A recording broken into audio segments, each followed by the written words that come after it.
Good morning, and welcome back to the One Celtic Fans View this morning. I hope you're all well. It's Monday morning. First game back after Martin O'Neill, and you're all thinking, yep, 4-0 win, everything went well. The players started playing with a little bit of pizzazz, and Celtic are going down the loan route. I'm going to talk about Stephen Welsh. First of all, Stephen Welsh has been recalled by Celtic. Now, the reason that Stephen Welsh is really being recalled is they had until the 14th of the month to recall the player. Aberdeen want Stephen Welsh. Now, there's a lot of the media going down the road of that Martin O'Neill, we need backup. Stephen Welsh doesn't want to sit about on the bench at Celtic. Stephen Welsh has been there and done that. I think that Stephen Welsh is. If Stephen Welsh comes back and sits on the bench, we're harming the player's career, and he doesn't want to be at Celtic.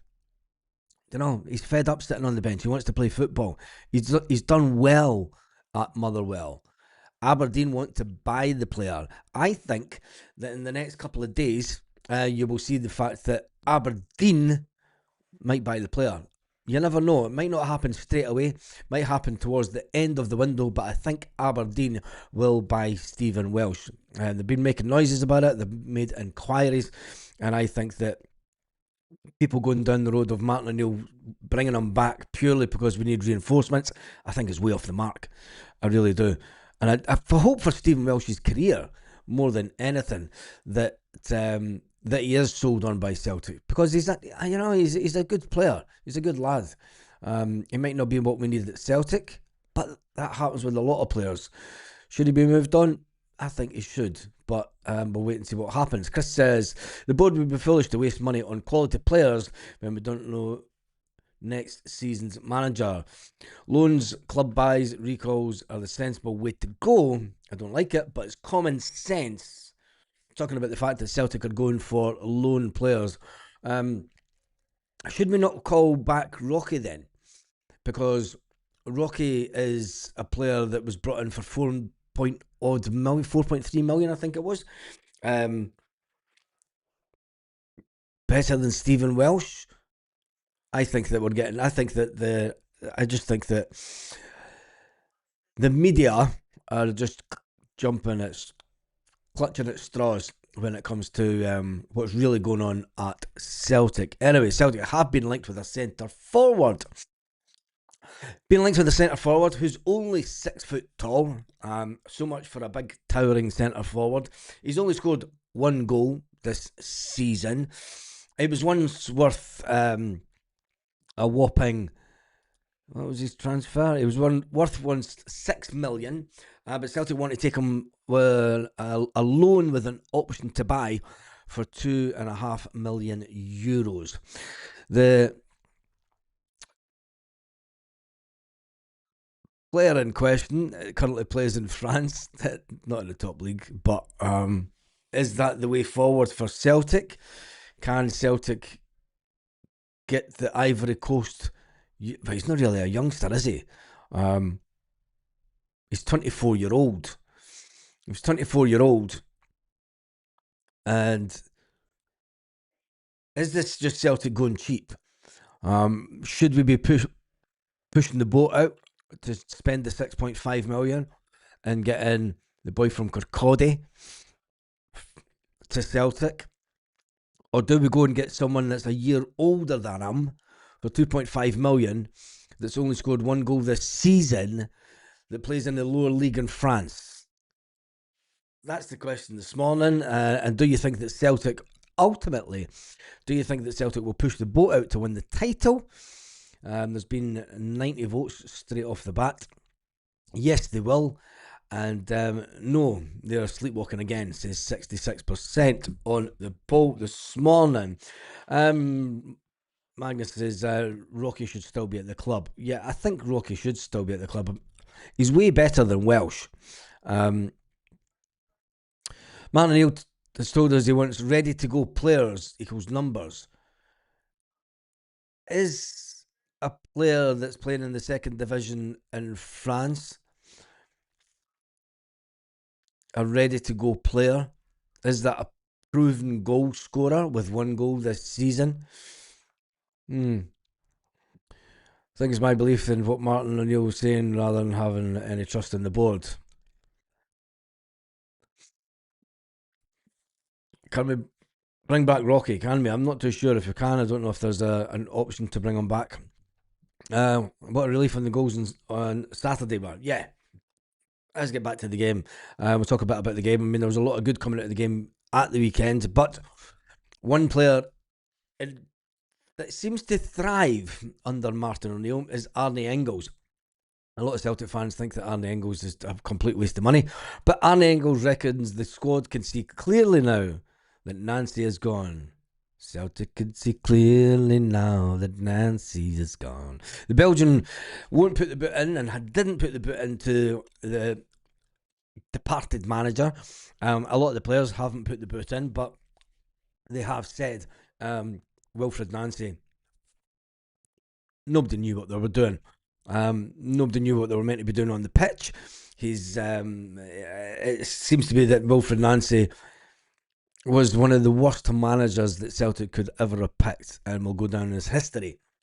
Is the worst manager of all time to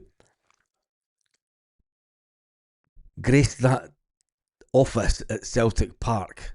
It's an unbelievable thing to think, but it is what it is. Martin O'Neill came back. Celtic had a point to prove. Arne Engels admitted that the confidence had evaporated under brother Wilfred, and Martin O'Neill, the confidence has come back in abundance. There was cohesion instead of confusion thanks to the coaching approach by Sean Maloney and Fozzie at Celtic. It does make you wonder why Wilfred Nancy came in. I mean, it is a very confident man. I mean, people could say Ange Postecoglou came in and said, I'll just bring myself. He retained the backroom staff at Celtic. This guy come in, brought a couple of his mates with him, and says, no, we'll run it our way. We're that positive that we can do a good job at Celtic, and we'll change it right from the start. We'll change a winning format, we'll change a winning formation, we'll change everything that's been good about Celtic over the last 10 years. And we'll rip that up and we'll say, right, no, we need to do it this. And the moment that he pulled Sean Maloney aside and gets his wee tactics board out to Sean Maloney and tries to teach Sean Maloney, not Sean Maloney, not Sean Maloney, James Forrest, tries to teach James Forrest on how to get past players and take a shot at goal. James Forrest has made a career of cutting in from the wing and taking shots from the edge of the box. But Wilfred Nancy said that he had to improve his technique. Fair goes, mate. I've only won more medals than anybody in the history of this club. But you crack on, pal. You crack on, because I'll still be here when you're gone. That's what James Forrest would do. With Martin O'Neill back, it was kind of back to basics. Back to a back four, back to the 4-3-3. The 4-3-3 that we came to hate under Brendan Rodgers. Although there wasn't as much of the side-to-side passing malarkey. There was a little bit of it, but the players weren't taking too many touches on the ball. That's a significant difference between playing with the 4-3-3 under Brendan Rodgers, where you had defenders walking up the pitch, taking 5-6 touches with the ball. That's kind of evaporated under the current staff once again. I think that Sean Maloney and Fozzie, I said it before, I hope that Sean Maloney and Fozzie can find their home in the first team management at Celtic, because they're an upgrade on what we had before. They're an upgrade on John Kennedy. Now, no disrespect to John Kennedy, but John Kennedy was he'd been at Celtic for a long time. Celtic did the right thing by him when he got injured. As a player, they kept him on as in the staff. You know, they knew that he was destined to be captain one day at Celtic. He was the better player between him and McManus. He was the better player, but McManus ended up getting the captaincy at one point, which is an unbelievable thing to do. And it's McManus that then stepped into his place. Although John Kennedy was absolutely fantastic at his time at Celtic, he had gone stale. You could see it in his demeanour, sitting just on the bench. He looks pissed off every game. You've then brought in, you've got Sean Maloney. And there was a good bit before the game at the weekend. Sean Maloney was walking around the pitch, just confident as anything. And he was talking to Callum McGregor. Callum McGregor's in training mode, and Sean Maloney walks up and shoulder barges him, says something in his ear. And I'm like, that's the quality. That's the qualities of a coach that's egging on his captain. Just saying stuff into his ear. Whatever it was, we'll never get to know. But it was the signs of a fantastic football coach. Being motivational. Could be a little bit of a wind up. But whatever it was, it worked.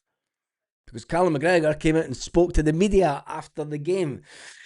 Maybe there was a little bit of a wind up. Are you going to talk to the media after the game? You fucking, we'll never know. But whatever it was, and whatever the two of them were saying, it's definitely worked. And Sean Maloney and Fozzie are a pair that are Celtic through and through. We need a manager to come in the summer. Yes, we know that. Will the club back Martin O'Neill to bring in the right type of player? Arne Engels says, we're proud of the game yesterday on Saturday. He says, we're proud. We're still thinking about what we should have done better. But now it's all about we need to move on because we've showed that we have a really good squad. There's a lot of talent in the squad. We can win games and we cannot give any opposition any chance. We cannot even allow them to get over the halfway line, as you've seen at the weekend. Everybody has a lot of confidence now. I really think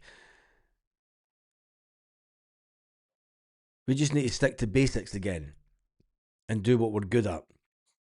And then you'll see that everything flows, says Arne Engels. I think we never gave them a chance to come into the game, which was really good. We didn't. We pressed and pressed and pressed and pressed, and it was all good in the end. It was a good ending to the game as well. Even if we lost the ball, we got it back directly. We created a lot of chances, says Arne Engels. I think that we knew what system we wanted to play because we had him before, talking about Martin O'Neill. So it's then up to the players to simplify the game and then go on and create lots of chances, which we did. Everyone gets confidence just by passing the ball really well, by moving it fast enough so that the opposition can't go into a structure. I think we did it really well, says Arne Engels, and I think that we created a lot. Then you see that we have a lot of talent in the squad to finish it. It just shows you that this season at Celtic, we've had managers that have been complete egos. And then you have someone like Martin O'Neill that comes in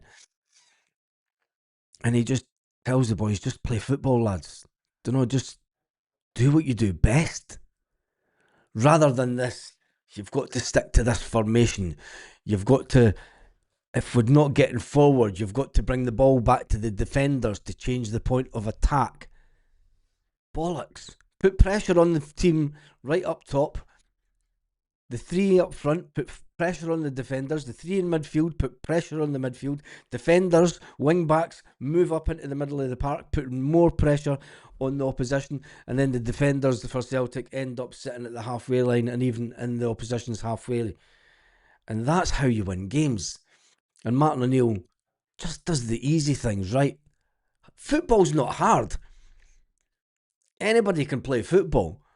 It's all about the levels required to play at a top level. And when you've got a manager that believes in players rather than believes in systems. Martin O'Neill knew that Celtic played better before at the back. We all wanted a bit of a change, and I think that we wanted the change because we were fed off of the Brendan Rodgers football, ball of the four at the back and the passing the ball about from the four at the back. And I think that as fans, we thought we've had enough of this. We could do with a change. I still believe that 3-5-2 is the best formation that Celtic can play, but we don't have two strikers that can complement each other. We don't even have three strikers. You don't have enough strikers to sit on the bench. The fact that we are going to bring in a striker, we've been linked with Mohamed Bamba. Mohamed Bamba, the Ivory Coast attacker, who's only 6 foot tall. Is that big enough? Is he bulky enough to live up to the demands of Scottish football, the rough and tumble? And we've definitely seen that there was, I mean, if you look, I watched the Hearts game yesterday, and fair play to Craig Gordon, because what an absolutely fantastic save Craig Gordon made in the last minute of the game to save Hearts. As much as I hated saying it when I was watching it, but it was fair play to Craig Gordon. Dundee were just woeful in front of goal. With that many chances, you're thinking, just take a shot. But Celtic, with the rough and tumble of the games that's coming up, is the Ivory Coast attacker the answer to all our woes? Having scored only 1 goal this season, getting him on loan with an option to buy for $2.5 million, is that really the way that we're going to go? You know, he hasn't played for. Oh, he played in Israel once. There we go.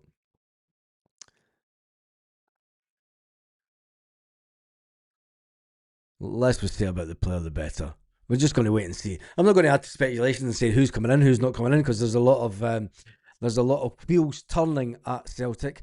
There is one player that looks as if he might have got injured.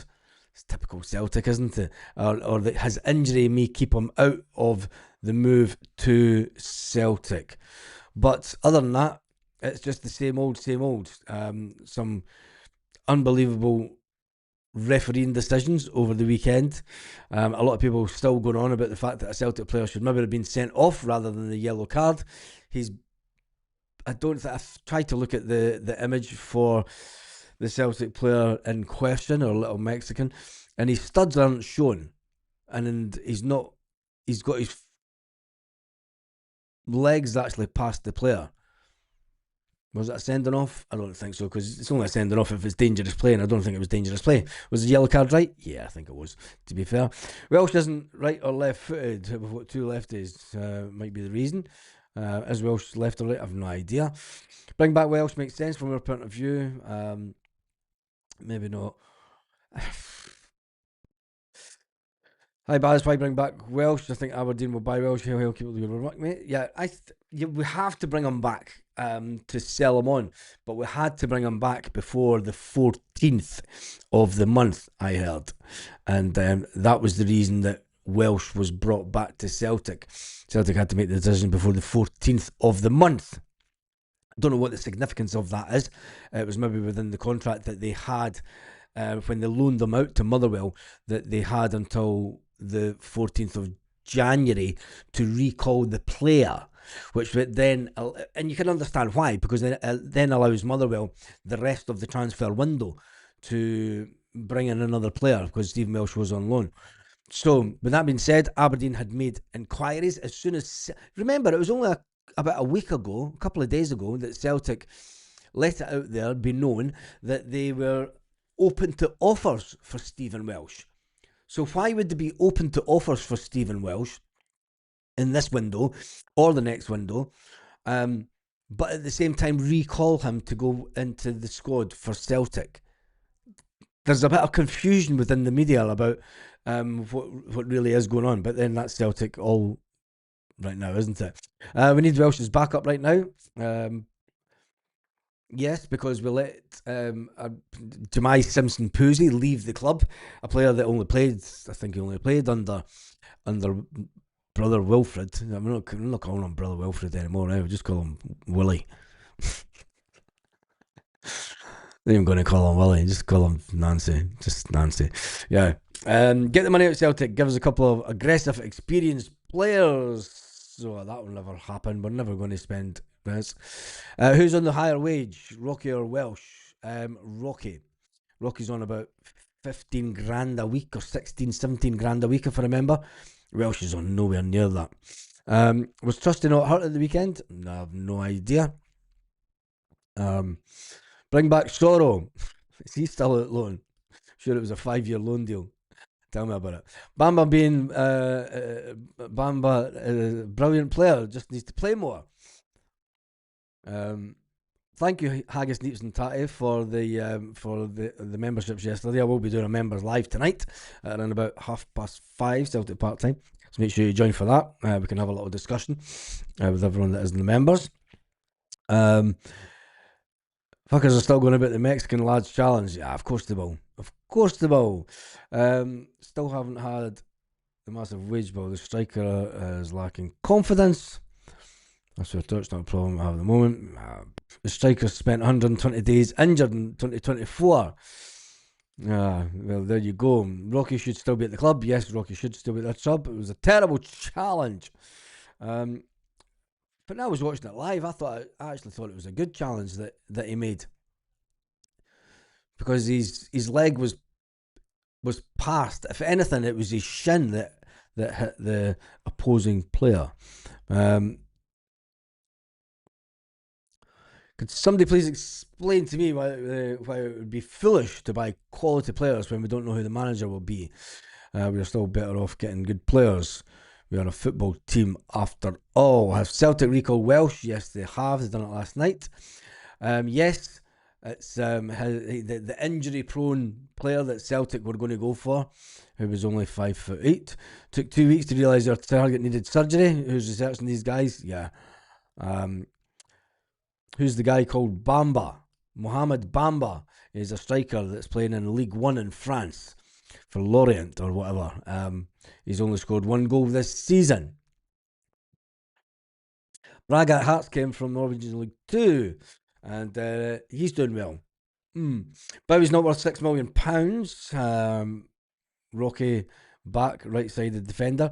Is Rocky worth the 4.3 million that we paid for him? It's all about perspective, I think. But it's Scottish football for you. It is Scottish football. We tend to under. I'll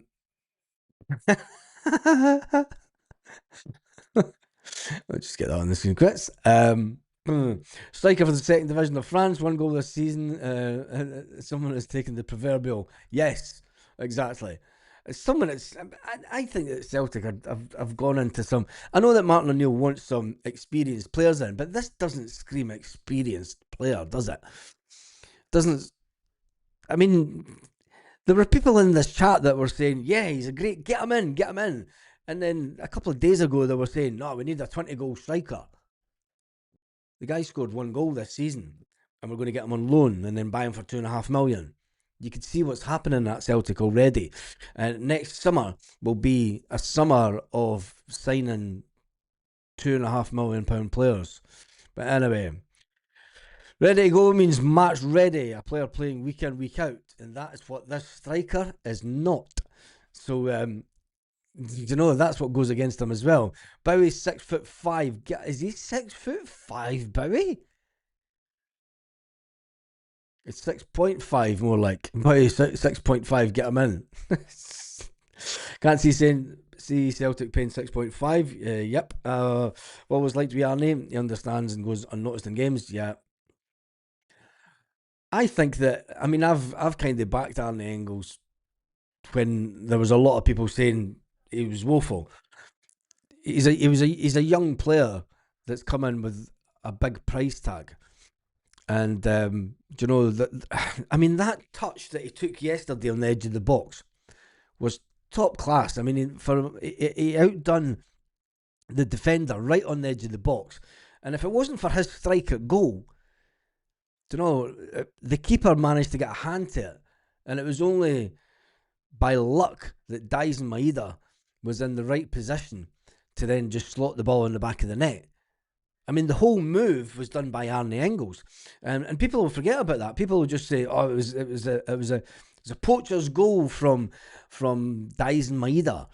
But all the hard work, it was a bit like, and you know what the worst thing is? It was a bit like what Paulo Bernardo done in the Scottish Cup final for Adamida. You just stand there and slot the ball into the back of the net.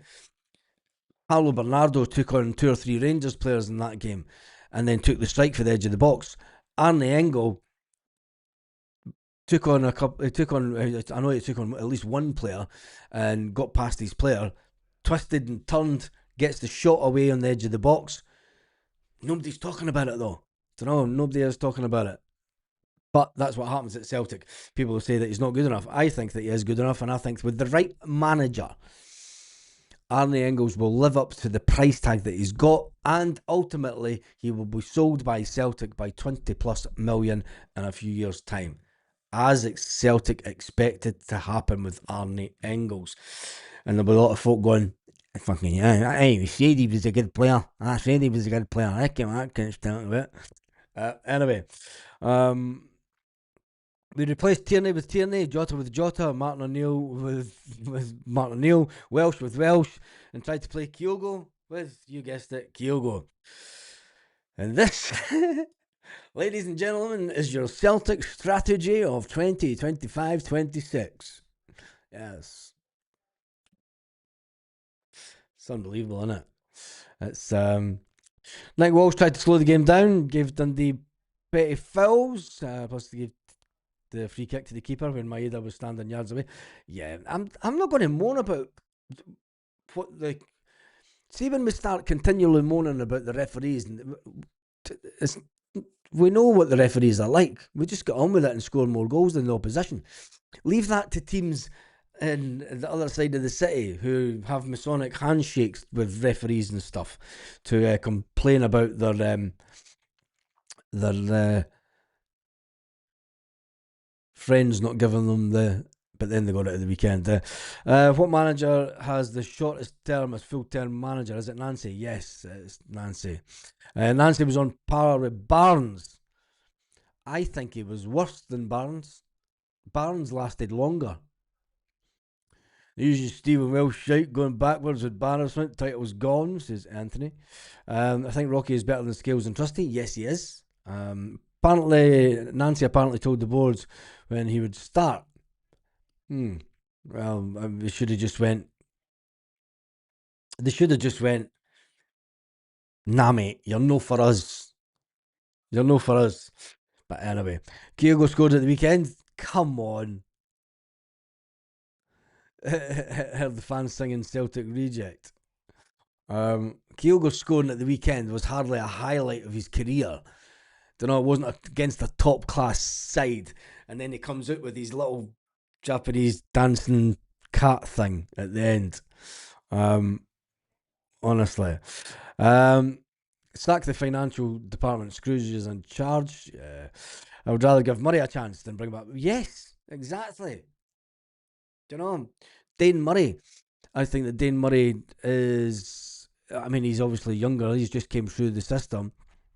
I think Dane Murray should be given a chance more than Welsh. Welsh just came through. We know what Welsh can do. We know the limitations of Welsh. We know the experience of Welsh. We know that Welsh isn't the answer. Some people say that Dane Murray isn't the answer, but at least you've got to give Dane Murray the opportunity that was given to Stephen Welsh over the years. It's just my thoughts on it as well, mate. But I would rather see that happen.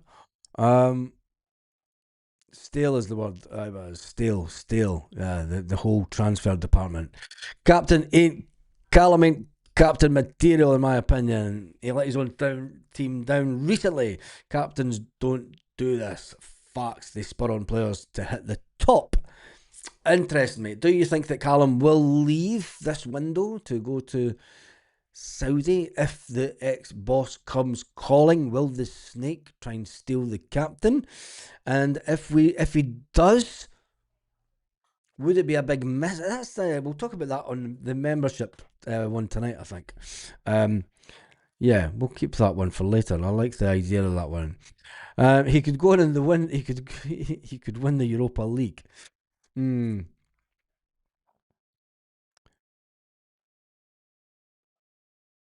Maloney and Fozzie are the perfect progression. I think so, and I hope that the next manager after Martin O'Neill, I hope they look at Fozzie and Sean Maloney, and they will know of Sean Maloney and Fozzie. The two of them have worked with top level managers.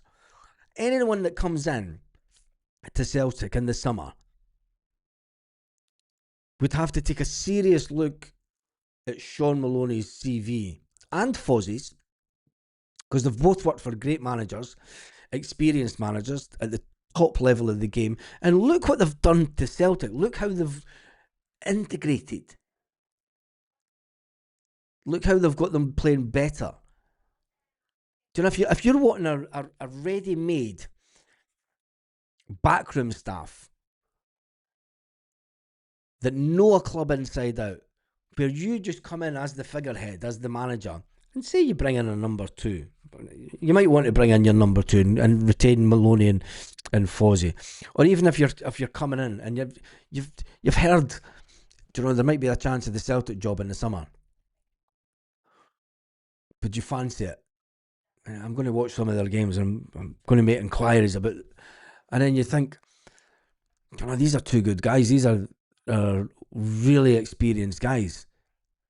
And all you have to do is come into Celtic, maintain the status quo, and you're not really doing a lot of the work because they're doing it in the background. They're taking the training sessions. You're coming in and making final decisions and saying, right, maybe we should do this, and you know, and maybe we should get this player in, bringing in fresh ideas, fresh players, new players to the club. The recruitment department are getting so wrong at the moment. It's just unbelievable to think that we got rid of two members of the recruitment department within the last month.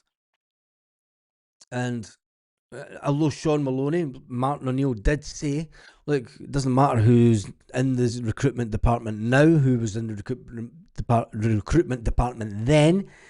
Sean Maloney has the lists. Sean Maloney has the data. A lot of this now goes on Sean Maloney's head. Some people might say, well, if we make the wrong decisions, this is on Sean Maloney. Martin O'Neill said that. If the players come in and do absolutely fantastic, I will take the plaudits.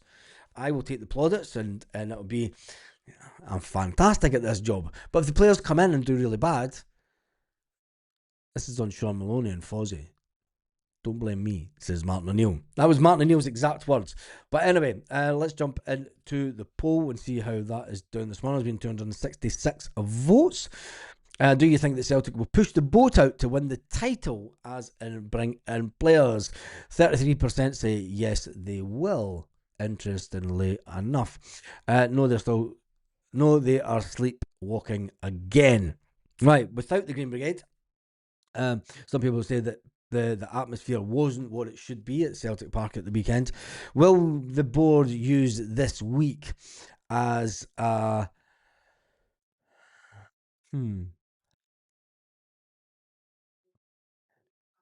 It's a week where we've got a couple of games.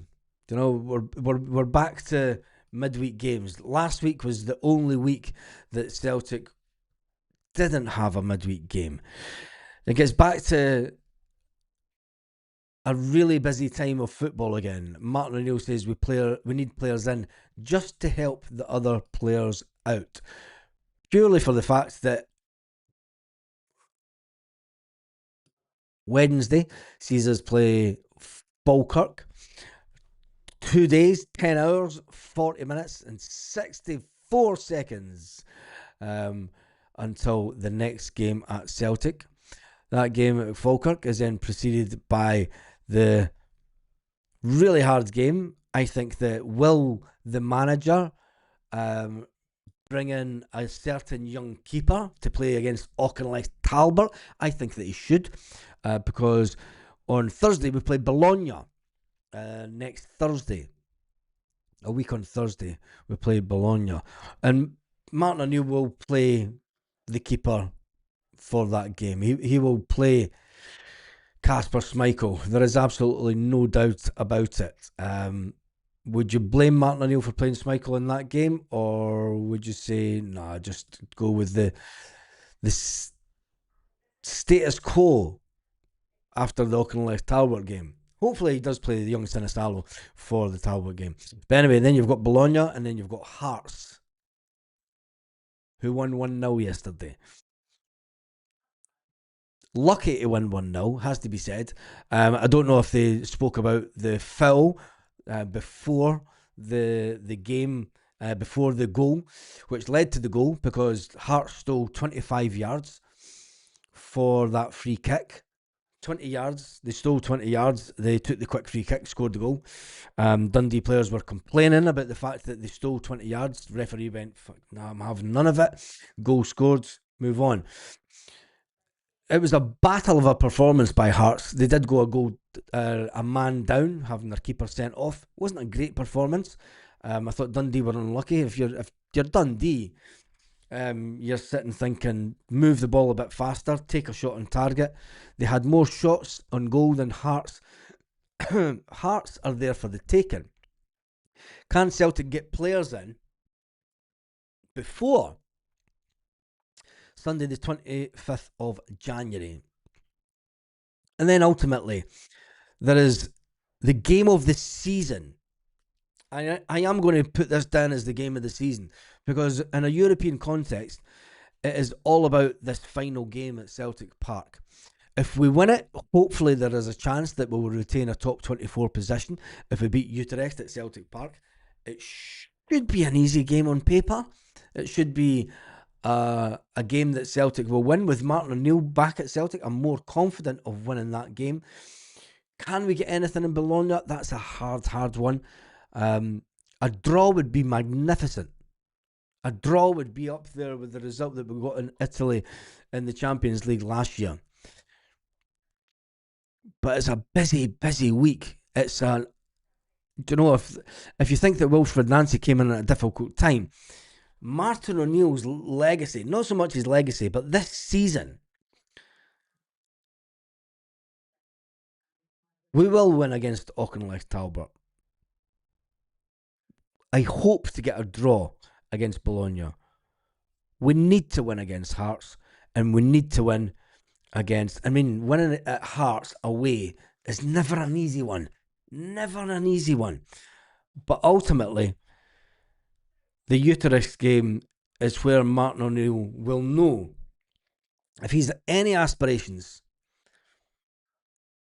to try and get some respectability back for this season.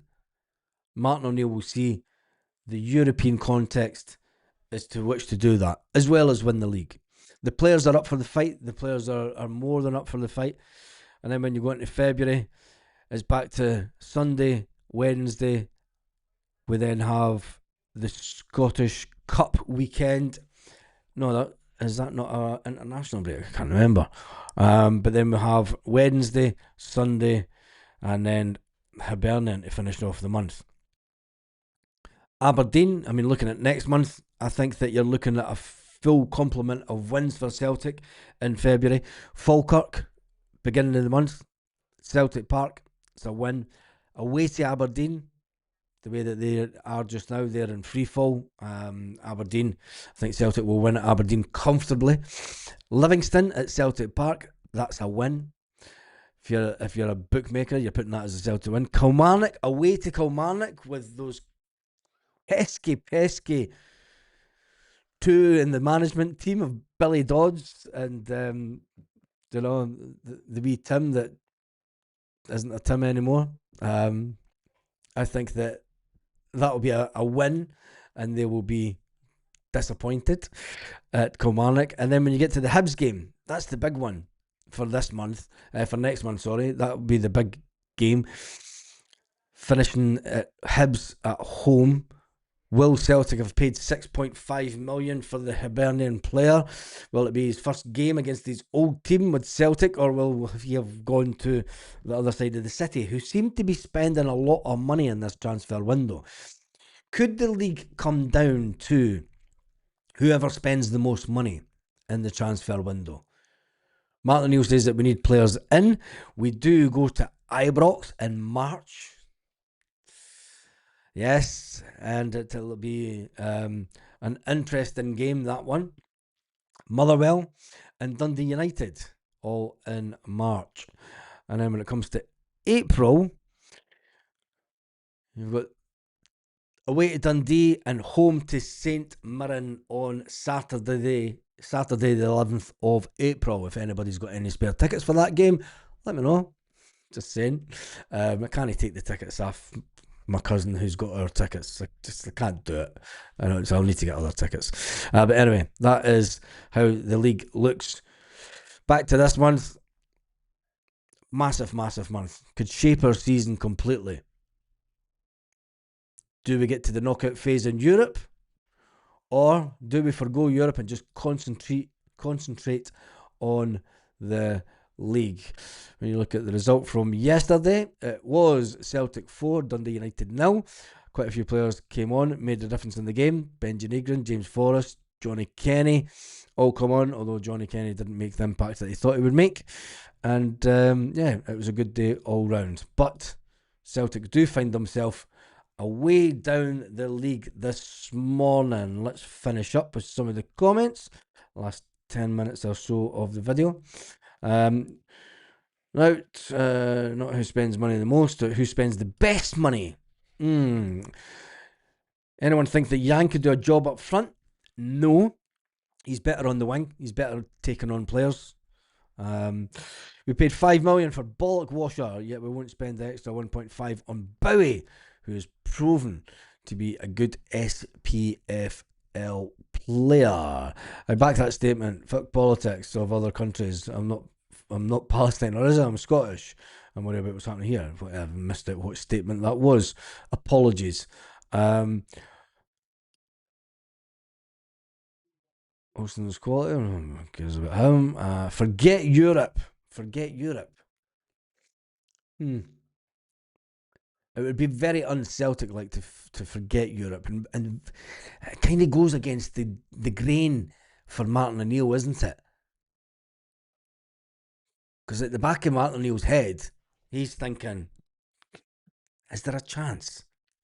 There's always a chance. There's always the chance. There's always the chance.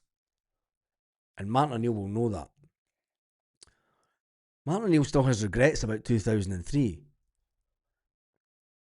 Martin O'Neill will be thinking, I need to do this for John Robertson. Martin O'Neill would never live with himself if he came to Celtic this time, knowing that John Robertson's just passed away, and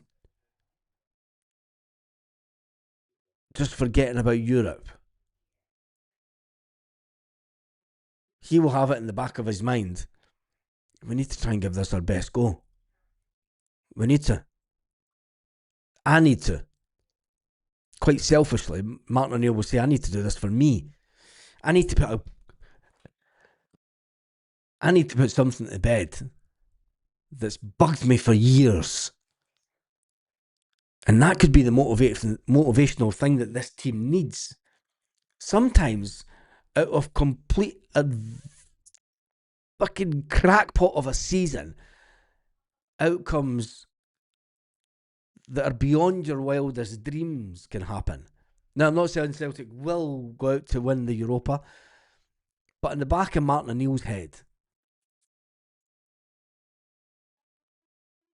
he will not come out publicly and say it, but privately, he's thinking, I've got one chance to put that game that has bugged the shit out of me for years, that I've had sleepless nights about, to finally put the ghost of that game to bed. I have to give it my best shot. And that's why I think Martin O'Neill will not forget about Europe.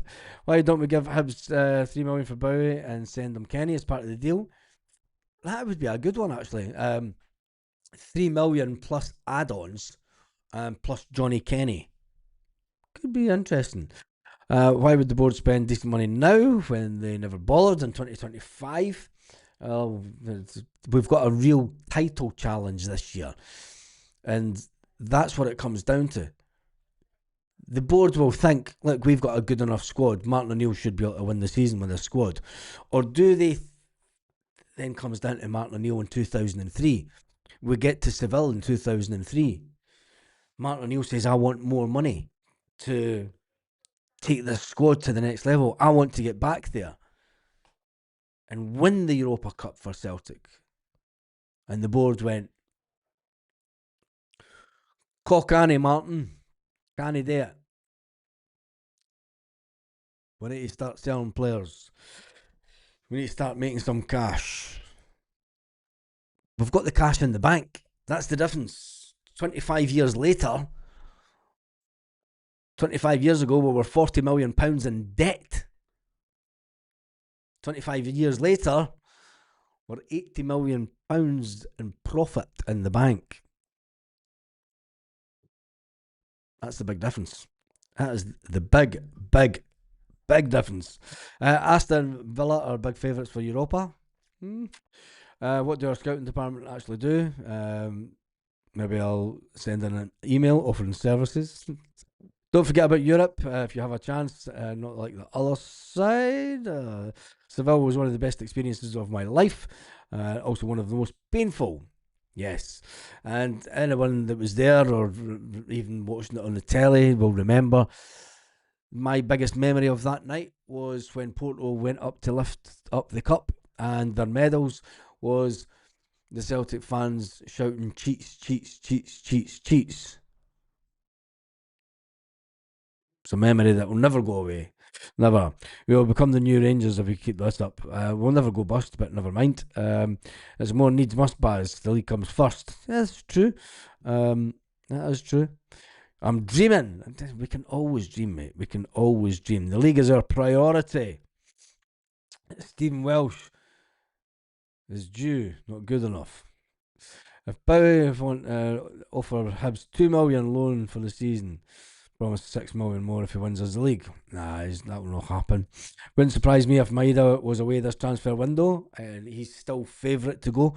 I think that all would become clear because this morning Martin O'Neill, allegedly, if Martin O'Neill gets his way, says that he's going to speak to the player. He has a couple of days, Martin O'Neill says.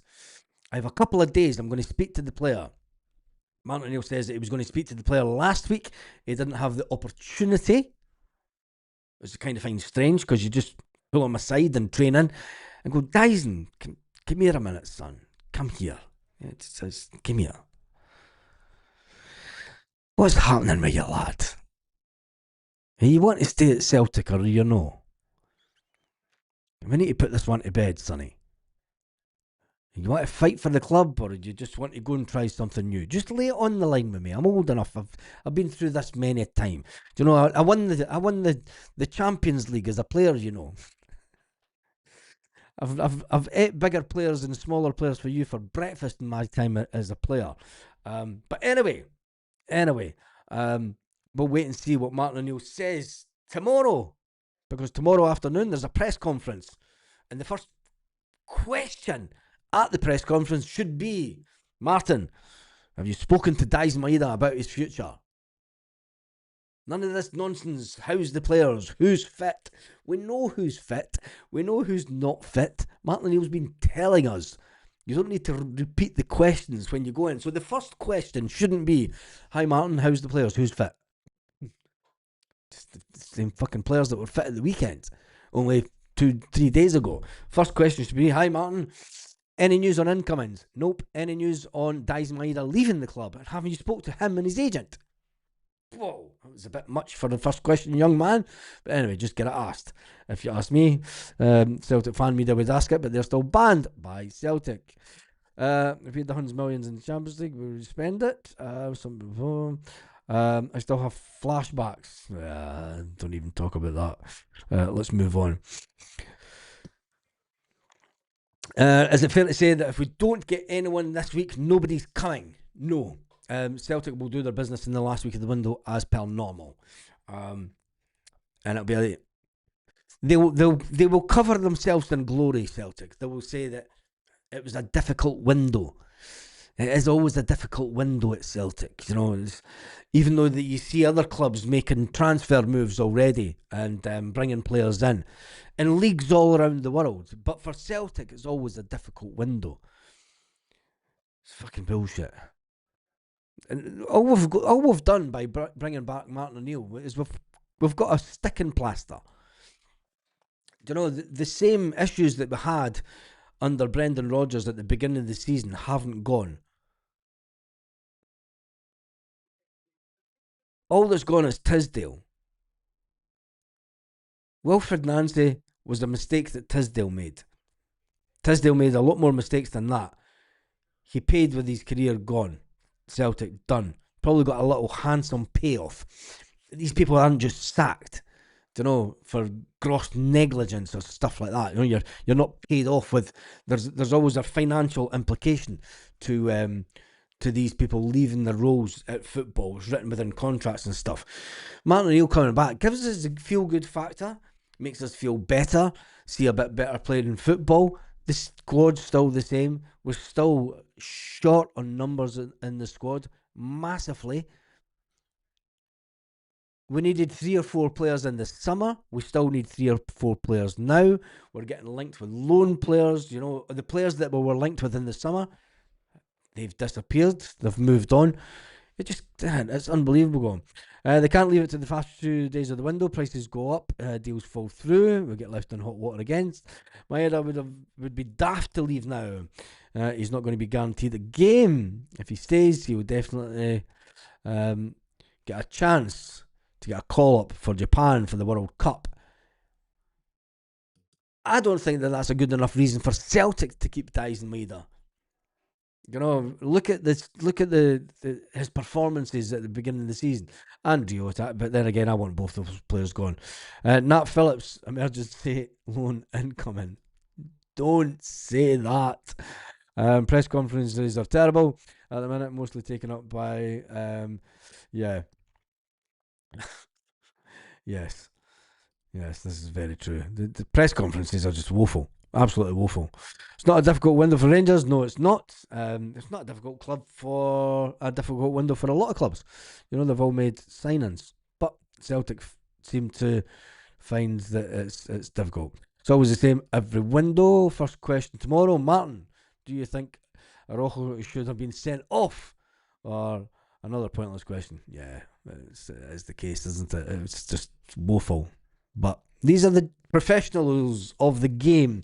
I'm going to close down the poll now. We're sitting at just coming up for 52 minutes into the video. 363 votes, 363.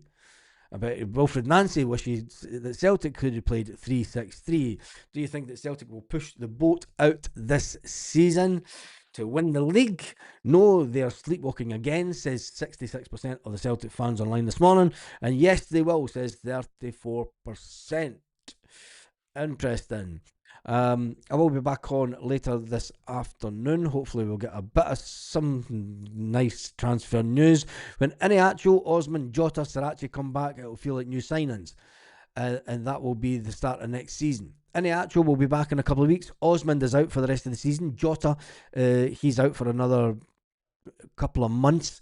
People were saying it was January he was coming back. It was never January he was coming back. Sarachi, he will be back in the next couple of weeks. But other than that, the other two, Sarachi and Iheanacho. But then we've just brought in someone to fill the Sarachi space. Anyway, on that note, have a fantastic day, Celtic fans, wherever you are, all around the world.